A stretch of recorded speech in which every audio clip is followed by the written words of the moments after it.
Bilhete premiado. O sonho de muitos brasileiros é ganhar na Mega Sena. Enquanto isso, o sonho de muita gente que ganhou na Mega Sena era nunca ter ganhado. Até porque, muitas vezes, você não consegue nem ficar vivo. Sim, o Brasil tem muitos casos de megacídio. As investigações da polícia apontaram Adriana como a mandante do crime. O motivo teria sido a ameaça de Renê de retirar o nome dela do testamento.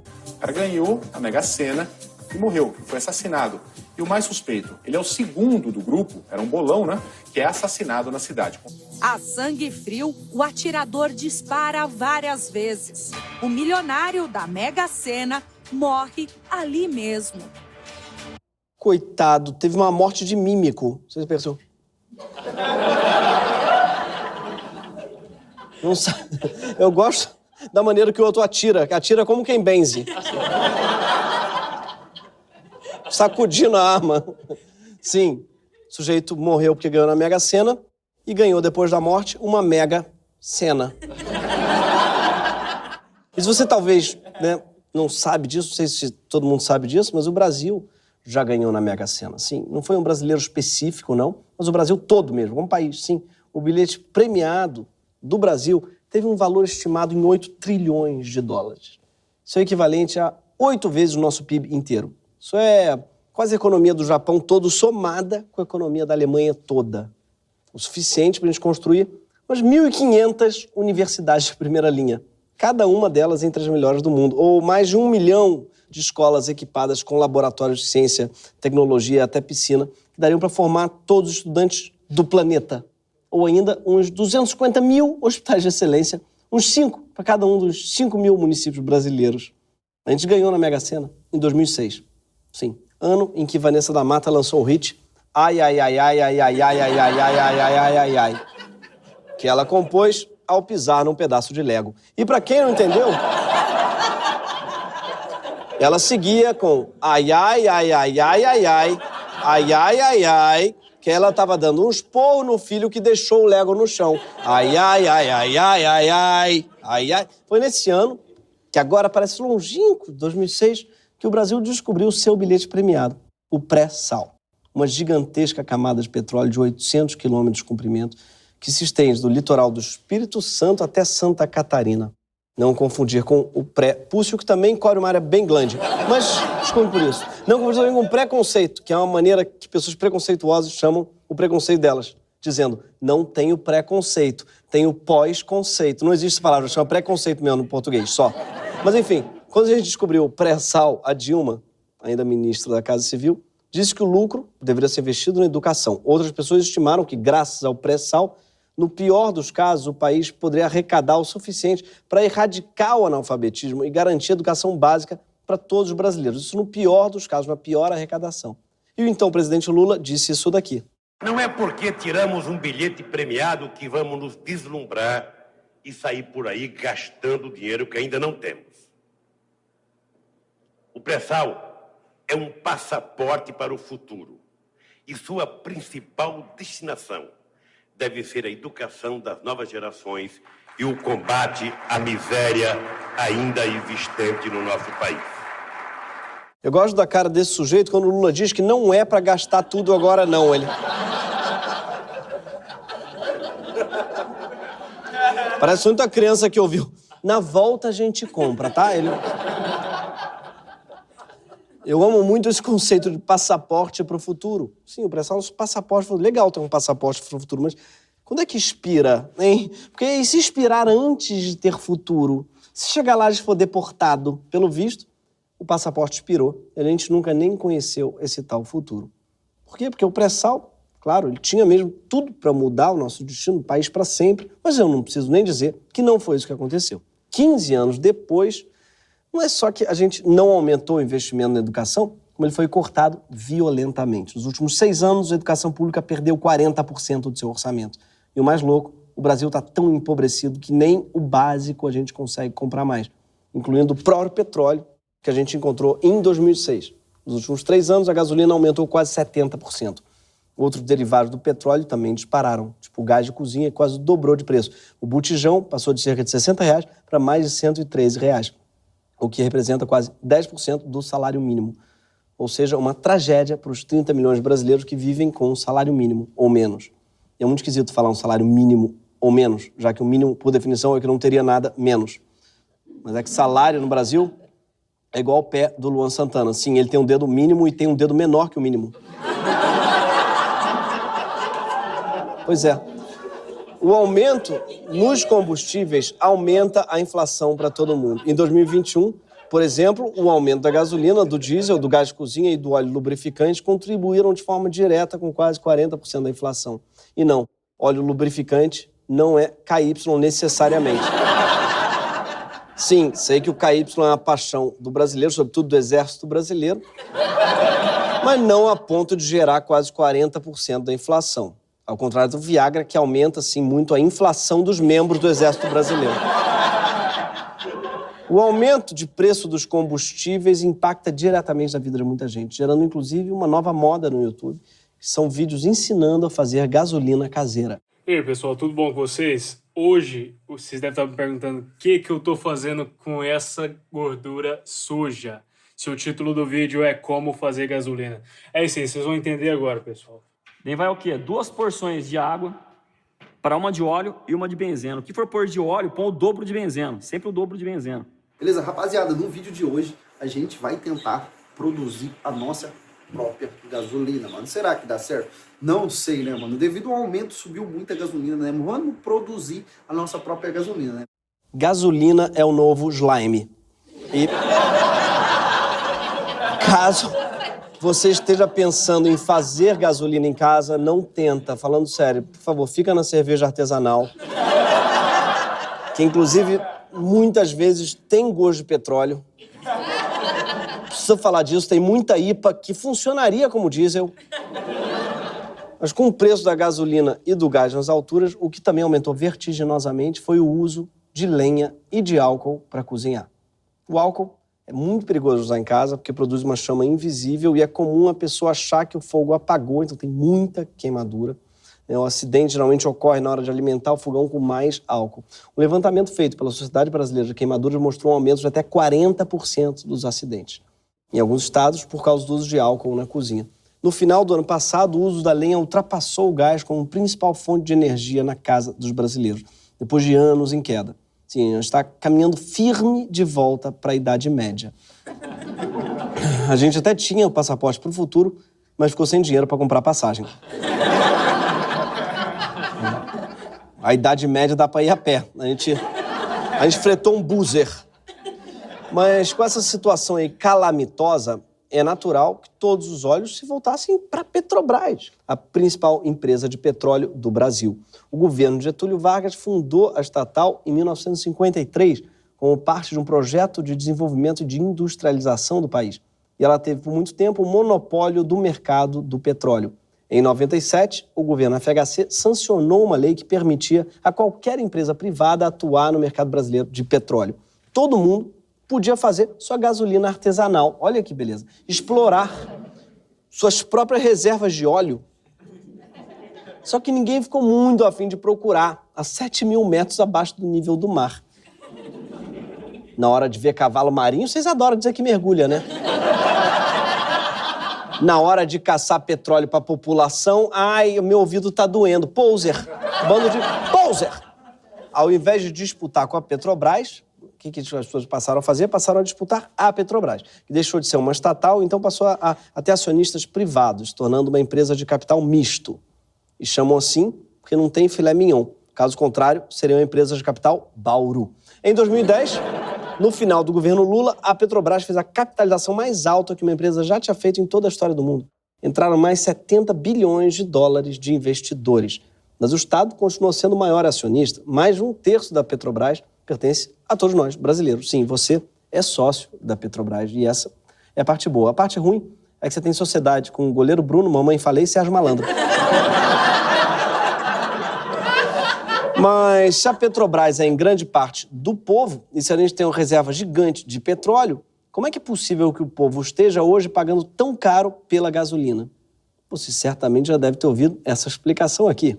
De 2003 a 2015, né, PT, Lula e Dilma, Endividamento da Petrobras, 900 bilhões de reais. Que os 900 bi tem que ser pagos. Endividamento da Petrobras, só 900 bilhões. Só. A gente está pagando os 900 bilhões. Lula e Dilma interferiram nos preços da Petrobras, entre outras coisas. Endividaram a empresa em 900 bilhões de reais. Eu não faço a menor ideia de onde ele tirou esse número e ninguém sabe. Todas as matérias dizem, sem provas ou mais detalhes, Bolsonaro diz que o Partido dos Trabalhadores desviou 1 trilhão, ou Bolsonaro fala que soube da dívida em reunião com o dirigente. As pessoas parecem ter muita dificuldade de dizer a verdade. Bolsonaro surpreende a todos ao tirar números do cu. Isso é muito surpreendente. Isso é muito surpreendente, gente. É surpreendente, sobretudo, para alguém que vive constipado. Vai ver, é isso, Bolsonaro. Tá cheio de número e de fatos aleatórios. Imagina o médico falando, senhor, nós investigamos aqui e a sua cavidade anal, a gente encontrou aqui 1 trilhão de reais e uma mamadeira de piroca. Não pode ficar tirando. Mas vamos olhar de verdade para as duas explicações que Bolsonaro dá. Primeiro, as acusações de corrupção. E segundo, a questão da dívida da Petrobras. Porque é o que tudo indica, sempre teve muita corrupção na Petrobras. Isso há muito tempo. O esquema desvendado pela Lava Jato já parecia estar em vigor nos tempos da FHC. E sempre foi um fenômeno disseminado, que não se limita ao PT, que, segundo as investigações, beneficiou muito o PP, por exemplo, que é o Partido Progressista, do qual Bolsonaro, inclusive, fazia parte por mais de 10 anos. Não confundir com a PP, que é a irmã da Neném. E sabe o que elas têm a ver com a Petrobras? Baby, nada. Não se sabe ao certo qual foi o rombo total causado pelo Petrolão. A empresa estimou algo por volta de 6 bilhões de reais e a Polícia Federal já falou em 43 bilhões. Só que, só no ano passado, a empresa distribuiu o dobro desse valor para os seus acionistas. Então não dá para dizer que é por isso que a gasolina está cara hoje. No entanto, é preciso reconhecer que a dívida que a Petrobras tinha quando o Bolsonaro assumiu vai além desse rombo. Ao final de 2017, essa dívida era bem alta, de mais de 100 bilhões de reais. Até porque a empresa tinha passado alguns anos investindo pesado na exploração do pré-sal. Mas, nessa mesma época, a Petrobras tinha também quase 200 bilhões de reais em caixa. Ou seja, a empresa já parecia bem longe de estar quebrada. Esse gráfico aqui explica bem a situação. Entre 2013 e 2018, a Petrobras estava sempre com enormes reservas em caixa, entre 147 e 220 bilhões de reais, superiores às de muitas multinacionais estrangeiras. O índice de liquidez corrente da Petrobras sempre foi superior a 1,5. Isso quer dizer que cada R$1 que a Petrobras devia, ela tinha 1,50 em caixa. Ou seja, a empresa tinha plena capacidade de pagar suas dívidas. E é normal para empresas desse tamanho terem dinheiro para pagar suas dívidas imediatas e não pagar. A agiota de empresa é muito compreensivo. Então, assim, não precisa pagar não, guarda para você. Vai comprar uma refinaria, boba. Tá precisando. Mas falando sério, existiu sim muita corrupção na Petrobras. E também existiu muita dívida. Mas não é por isso que o petróleo está caro. Todos os governos fizeram muita cagada com a Petrobras nos últimos 30 anos, mas ninguém quebrou a Petrobras. Não é por causa do petrolão que hoje o povo voltou a cozinhar com lenha, mesmo tendo descoberto uma das maiores reservas de petróleo do mundo. Não faz o menor sentido. A verdadeira resposta para esse paradoxo parece estar numa decisão tomada pela Petrobras durante o governo de Michel Temer em 2016. Foi nesse ano que a empresa ela passou a adotar o preço de paridade de importação, chamado PPI. Basicamente, o PPI estabeleceu que o preço do petróleo no Brasil passasse a ser determinado de forma automática de acordo com o preço do petróleo no mercado internacional. Sim, não importa que o petróleo é produzido no Brasil, consumido no Brasil. A gente continua pagando em dólar por causa do PPI. Sobe o preço do petróleo no Egito, sobe o preço da gasolina no Brasil, tornando tudo, por acaso, mais caro. E se você achou essa piada ruim, terão outras. Não gostou? Vai se catar. Doa a quem doer. Por causa do PPI... Desculpem. Enquanto tem brasileiro tentando fazer gasolina em casa ou se queimando com álcool para cozinhar, os investidores estão lucrando hoje como nunca. Mês passado, a empresa anunciou lucro recorde de 106 bilhões de reais e distribuiu mais de 37 bilhões para os donos de ações. A margem líquida do investimento na Petrobras tem sido gigantesca, quase 3 vezes maior do que a média dos gigantes do petróleo. Shell, Equinor, BP, Exxon, Total e Chevron no mesmo período. Então, da próxima vez em que você for encher o tanque e tiver que deixar o seu rim no posto, alegre-se. pelo menos, tem alguém que está se dando bem com o seu prejuízo. E você tem outro rim também, podia ser pâncreas. Não tem outro. Em parte, esses lucros eles se devem ao aumento vertiginoso da produção brasileira de petróleo. Onde? No pré-sal, sim. Embora o pré-sal tenha sido fruto de investimentos públicos, o grosso dos lucros vai para investidores privados. E não é para o pequeno investidor privado da classe média, não. Ele existe, claro. A maioria dos 700 mil acionistas da Petrobras é formada por pequenos investidores. Mas não é esse cara, óbvio, quem leva a maior parte do dinheiro que a Petrobras gera. Esse cara pode estar ganhando mais dinheiro com ações, mas ele gasta uma proporção muito grande do que ele ganha com produtos que estão cada vez mais caros, puxados pela alta do petróleo. O aposentado que vive de renda de ações da Petrobras, que ele comprou em 2010, ganha uma quantia, mas ele gasta uma parte muito grande dessa quantia em consumo. Porque, basicamente, o que ele ganha em ação, ele gasta em supermercado. Hoje, os lucros exorbitantes da Petrobras beneficiam, sobretudo, pessoas como esse cara aqui, o Juca Abdallah, um sujeito que nasceu com o cachemir amarrado no pescoço. E é um dos maiores acionistas brasileiros na Petrobras, até porque já era herdeiro do empresário JJ Abdallah, um ricaço que ficou conhecido por desrespeitar a lei trabalhista, foi indiciado por crime contra a economia popular e transporte clandestino de gasolina. Sim, ele era tipo um dealer de diesel. Opa, quanto é que tá o quartinho de tanque? Pessoas como o Juca não são tão afetadas pela inflação, por quê? Porque eles são tão ricos que só uma parte muito pequena do que eles ganham é gasto em consumo. Então, para ele, não tem tanto problema subir o preço da gasolina. Se subisse o preço do cachemir, de repente começaria... A empresa, né, Petrobras, ela é de capital misto, porque os grandes acionistas privados são o queijo e a gente é o presunto. Agora, Juca Abdallah ainda é um dos poucos brasileiros entre os grandes acionistas privados da empresa. Hoje, 45% do capital da Petrobras está na mão de estrangeiros, contra menos de 20% na mão de brasileiros. Só no passado, acionistas estrangeiros levaram cerca de 40 bilhões de reais em dividendos da Petrobras. O que quer dizer que, em apenas um ano, a Petrobras mandou para fora do Brasil o equivalente a pelo menos um petrolão. Isso, segundo as estimativas mais altas do rombo causado pela corrupção. As estimativas aquelas da Polícia Federal. Se a gente considerar as estimativas da própria empresa, os dividendos dos acionistas estrangeiros em 2021 será o equivalente a mais de 7 petrolões. E sim, a inflação está tão alta que a gente vai começar a medir as coisas em unidade de escândalo de corrupção.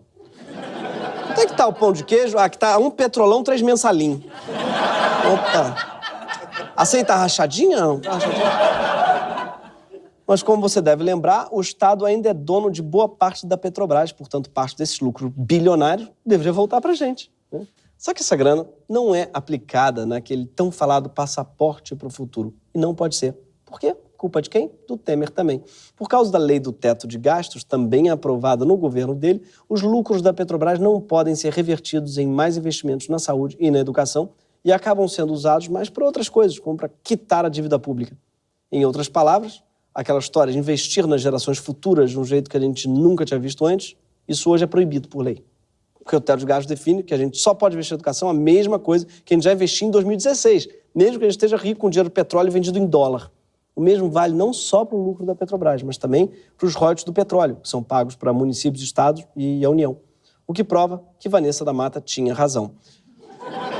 Nossas expectativas eram irreais. E o governo Temer fez o Ben Harper e falou: "There's no way, it's over, good luck." Não é à toa que Bolsonaro costuma se eximir de responsabilidade pelo preço alto do combustível, dizendo que a culpa não é dele, e sim da própria Petrobras, que é insensível. Sim, ele fala isso. A Petrobras é um monstrengo, é uma coisa, uma estatal, tem um monopólio e praticamente ela vive em função dela. E a Petrobras se transformou na Petrobras Futebol Clube, onde lá o clubinho lá de dentro só pensam neles, jamais pensam no Brasil. A Petrobras demonstra que não tem qualquer sensibilidade da população. Parece você reclamando de um adolescente, reclamando do amigo. Ele só pensa nela, ai. É muito autocentrada, leonina. Pode ter lua em Sagitário. É bicho solto, Petrobras. Agora, o curioso é que ele está reclamando de insensibilidade por parte de uma empresa da qual o Estado que ele representa é o principal acionista e cujo presidente ele que escolheu e demitiu. Bolsonaro está exercendo aquela velha tática Basicamente o que ele fez há uns 3 anos já quer fazer a oposição a si mesmo. Claramente ariano. Ele até tem razão quando reclama dos lucros exorbitantes dos acionistas e da falta de preocupação com o povo. Só que ele está reclamando de si mesmo. Chama-se autossabotagem, cara. E todo mundo faz, é normal, mas é mais grave quando você está sabotando um país inteiro junto.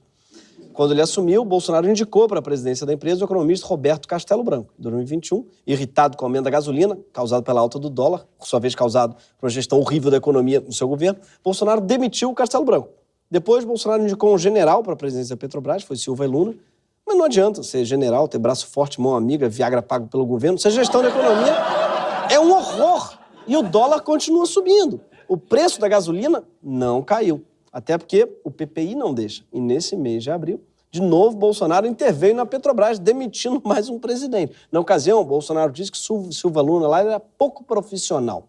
E quem parece ter influência na derrubada do general, que nem o Viagra conseguiu segurar, foi o Partido Progressista. Sim, o PP, o Partido de Profissionais, né? Eles sim são bem profissionais. O Partido Arthur Lira e Ciro Nogueira. Aquele mesmo partido que estava no centro do escândalo do Petrolão e que aparentemente continua bem influente na Petrobras e no governo Bolsonaro de modo geral.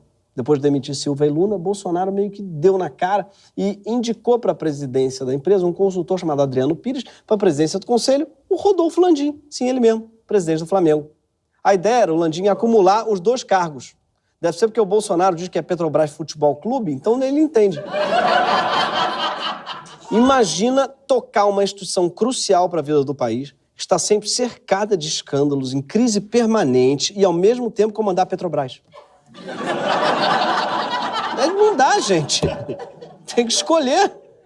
Isso daí é o de menos. Landim já foi denunciado por crime de gestão fraudulenta que teria causado prejuízo de 100 milhões de reais a fundos de pensão de funcionários da Petrobras. E é muito curioso que esse currículo não impediu ele de ser presidente do Flamengo. É bonito esse trabalho que o Flamengo faz de ressocialização. Tá de parabéns.